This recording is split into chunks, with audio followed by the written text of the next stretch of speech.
তখন কুটিলে বলছে কে ডাকছিল? তখন জুটি বলছে আমি কেন ডাকবো, ওই পাশের বাড়ি প্রচুর মাকে ডেকেছিলাম। তখন কুটিলে বলছে তুমি ডাকলে তো কে ডাকলো? তখন বুড়িমাই বলছে বলি শোন শোন।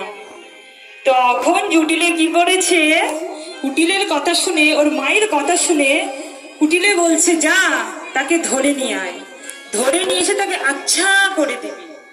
তখন কুটিলে আর মায়ের কথা শুনে মাজাই কাপড়টা এটে সেটে বেঁধে যাচ্ছে আর বলছে বলি তার একদিন কি আমার একদিন, বলি দাঁড়া তো দেখাচ্ছি মজা। আমার বাড়ির সামনে এসে আয়ে মা ধরে নাম ধরে দেখাচ্ছি। তখন কুটিলে গিয়েছে, কুটিলে দরজার সামনে গিয়ে দেখছে, দরজা খুলে দেখছে বুড়িমাই। বুড়িমাইকে দেখে মাথা নত করে দাঁড়িয়েছে। তখন বুড়িমাই বলছে বলি থেমে গেলি কেন?